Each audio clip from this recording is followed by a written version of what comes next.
অনেকেই বলছিল সিলোজিজম বুঝতে পারছি না, তুমি যেটা বুঝিয়েছো ওটা অতটা ক্লিয়ার হয়নি। তাই আমি চলে এসেছি তোমাদের কাছে একটা ভিডিও নিয়ে রাত্রিবেলা। ঠিক আছে, এবার দেখো তো বুঝতে পারছো কি না আমার এই টেকনিকটা। ঠিক আছে, চলো আমি শুরু করছি। দেখো, স্টেটমেন্টে লেখা আছে অল এ আর বি। ঠিক আছে, তারপর লেখা আছে সাম বি আর সি, নো সি আর ডি। এবার ছবি মোটামুটি সবাই ঠিকঠাক আঁকছে, এটা নিয়ে আমার কোনো সংশয় নেই। তাই ছবিটা দেখো, all A are B, some B R C, আর নো সি আর ডি। আশা করি তোমরাও ছবিটা ঠিকঠাক এঁকেছো, তাই জন্য আমি রাইট দিলাম। এবার কনক্লুশন একটার পর একটা আসছি। ঠিক আছে, এবার দেখো বলেছে সাম সাম বি আর এ। এবার দেখো, এই হলো ছোট বৃত্ত, এটা হলো ছোট বৃত্ত, আর বিটা হলো বড় বৃত্ত। তাহলে আমি কি বলেছিলাম, ছোট বৃত্ত থেকে বড় বৃত্ত দিয়ে গেলে অল অল রাইট, সাম রাইট। ঠিক আছে, আর বড় বৃত্ত থেকে ছোট বৃত্ত দিয়ে গেলে অল কাটা, সাম রাইট। ঠিক আছে, কারণ দেখো, আমি যদি এবার টেকনিক্যালি বুঝাই, ঠিক আছে, দেখো পুরো গোটা এটা বি এর মধ্যে ঢুকে রয়েছে, তাহলে অল এ আর বি। ঠিক আছে, যদি আমি এরমভাবে বুঝাই যে দেখো, এই হলো নন্দননগর, আর এইটা হলো নর্থ চব্বিশ পরগনা। তাহলে নর্থ চব্বিশ পরগনার মধ্যেই তো কিছুটা জায়গা নন্দননগর রয়েছে। ঠিক আছে, আর এবার যদি বলি যে সাম নন্দননগর ইস নর্থ চব্বিশ পরগনা, তাহলে নর্থ চব্বিশ পরগনার মধ্যে তো কিছুটা নন্দননগর পড়ছে, তারপরে বেলঘরিয়া পড়ছে, তারপর দক্ষিণেশ্বর পড়ছে, তারপরে আরও অনেক রকমের জায়গা পড়ছে।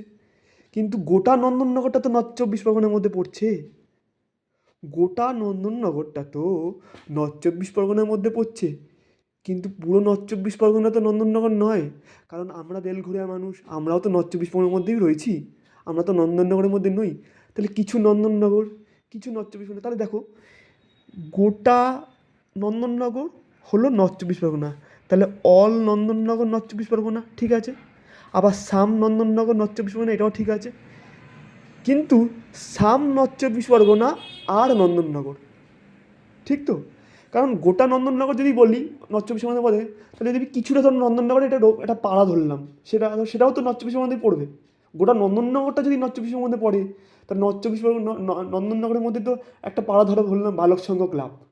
তো বালক সংঘ ক্লাবটাও তো নর্থ চব্বিশ পরগনার মধ্যে, আরে গোটা নন্দননগরটা নর্থ চব্বিশ পরগনা পড়ছে, তাহলে বালক সংঘ কেন পড়বে না? বালক সংঘ তো নন্দননগরের মধ্যেই পড়ছে।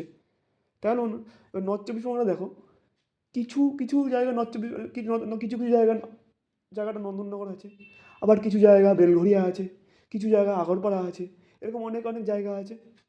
তাই জন্য দেখো, বাইরের বড় বৃত্ত থেকে ছোটোর দিকে যখন যাব তখন অল কাটা, সাম রাইট। আর ছোটো বৃত্ত থেকে যখন বড় বৃত্তের দিকে যাব তখন অল রাইট, সাম রাইট, দুটোই রাইট।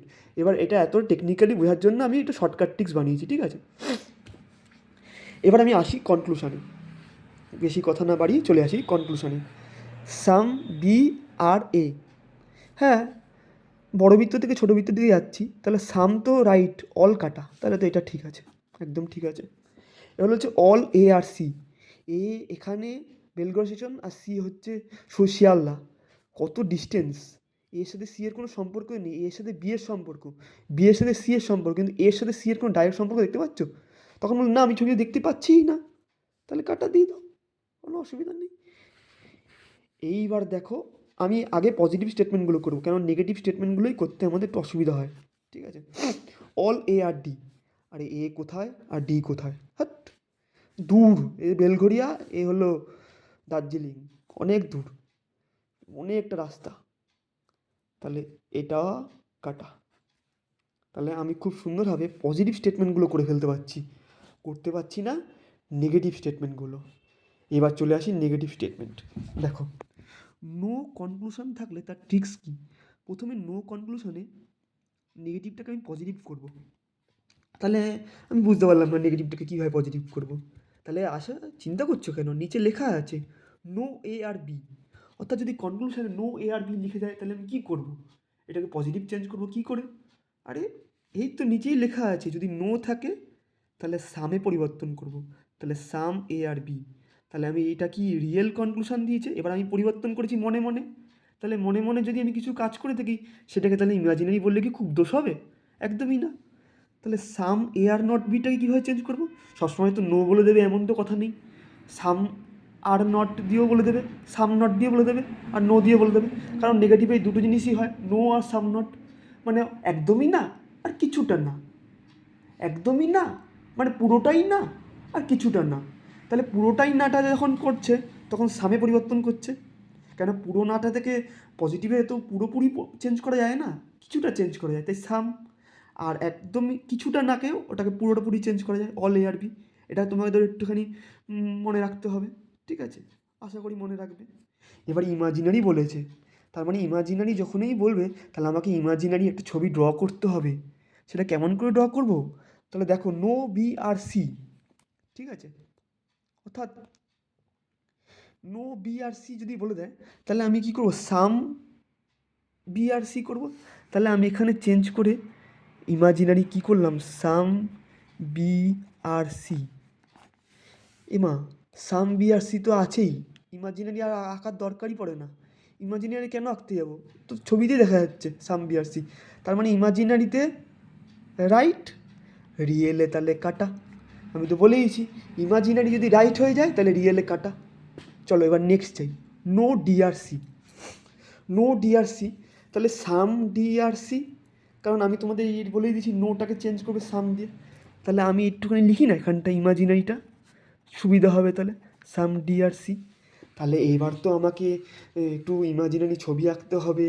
তাহলে এখানে যদি আমি সাম ডিআরসি যদি আঁকি, এরকম করে যদি আঁকলাম ইমাজিনারি সাম ডিআরসি আঁকলাম, তখনই একটা লাল লাইট জ্বলে উঠলো। কেন লেও লেও লেও লেও লেও, কেন কেন কেন লাল লাইট জ্বলে উঠলো কেন? আরে সি এর সাথে তো ডি এর বাস্তবে সম্পর্ক না বলেই দিয়েছে। তাহলে আমি ইমাজিনারি আঁকতে গেলে তো লাল লাইট জ্বলে উঠবেই, কারণ ওর সাথে তো আদায় কাজ করা সম্পর্ক, কাটা চিহ্ন, লেও লেও লাইট লাইট লাইট জ্বলে উঠছে, ঠিক আছে? তাহলে তো ইমাজিনারি আমি আঁকতেও পারছি না, ইমাজিনারিতে আমি আঁকতে পারছি না। তাহলে ইমাজিনারি যদি না আঁকতে পারি তাহলে তো কাটা, তাহলে রিয়েলে রাইট। তাহলে ইমাজিনারিতে যখন আমি কাটা আঁকতে পারছি আমি, না না যেই আঁকতে যাবো না তখনই আমার হাতে পেনে ছ্যাঁকা লেগে যাবে, কারণ সি এর সাথে ডি এর সম্পর্কই নেই তো, কাটা চিহ্ন মাঝখানে। সি এর সাথে ডি এর আদায় কাজ করার সম্পর্ক, খুব ঝগড়া, কোনো কারণে হয়তো ঝগড়া হয়েছে, ওর বউকে নিয়ে হয়তো পালিয়ে গেছে, ঠিক আছে? এই জন্য যখন না মাঝখানে দেখো ব্যারিকেড, ঠিক আছে? ইন্ডিয়া পাকিস্তানের ঝামেলা, ঠিক আছে? তাহলে এটা রাইট হয়ে গেল। আর পড়ে রইল কি? এবার হচ্ছে সাম এ আর নট ডি। তাহলে সাম এ আর নট ডিটাকে আমি কীভাবে চেঞ্জ করতে বলেছিলাম? বলো বলো বলো বলো। তাহলে সাম এ আর নট ডিটাকে আমি বলেছিলাম এ দেখো কিছুটা যখন না থাকবে তখন ওটাকে চেঞ্জ করে অল করে দেবো। তাহলে আমি চেঞ্জ করা তো শিখে যাচ্ছি, অল এ আর ডি। তাহলে আমি ইমাজিনারি কিন্তু আঁকতে পারছি, লিখতে পারছি। তাহলে অল এ আর ডি।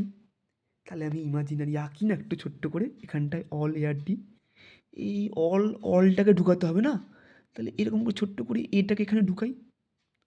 এটাকে যেই ঢুকিয়ে দিলাম এর সাথে সাথে দেখো বিও চলে আসলো।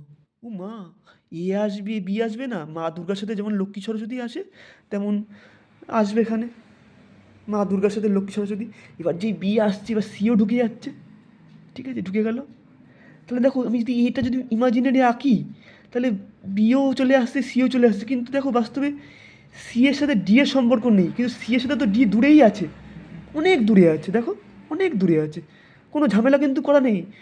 ডি বলছে না না তোরা এ আর বি ঢুকে যা, কিন্তু ওই হারামজাদা সিকে ঢুকাবি না, ওর সাথে আমার খুব সম্পর্ক খারাপ, ওই আমার বউকে নিয়ে পালিয়ে গেছে, ওকে ঢুকাবি না, ও ঢুকলেই আমি কিন্তু তোদেরকে বার করে দেবো। তখন বলছে এ আর বি বলছে না না আমি তোমাদেরকে ও সিকে ঢুকাবো না, আমি নিজে ঢুকবো, আর আমার সাথে সাথে না বিও ঢুকবে, আর বি থেকে তো সি দূরেই আছে, তোমার কোনো অসুবিধা হবে না। তখন বলছি তাহলে ঠিক আছে, তাহলে ঠিক আছে, তাহলে ইমাজিনারিতে আমি ঢুকিয়ে দিলাম, যেই ইমাজিনারিতে ঢুকিয়ে যেই দিলাম না, তাহলে ইমাজিনারি রাইট, তাহলে রিয়েলে কাটা। এই হলো সিলোজিজমের নিয়ম।